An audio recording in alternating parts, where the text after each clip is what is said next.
When you are struggling, when you are suffering, when something's gone wrong in your life, it is a blessing of Allah. The first port of call is that you change your life in a positive way by connecting with Allah more than you have been. If your problem did not prod you to getting up at night when everyone was asleep to cry to Allah, then it's not yet a problem. It's not yet a problem. Allah will squeeze you further. Do you know why? He loves you. He wants you to do something. He wants to invite you to an act of worship that is fulfilled by invite only.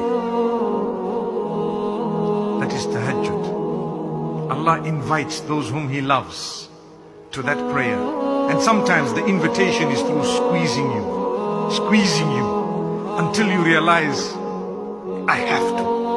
I will get up, I will cry, I will ensure that I cry and shed tears and beg Allah and continue to beg Allah until He gives me what I want. And I promise you, Allah is all hearing.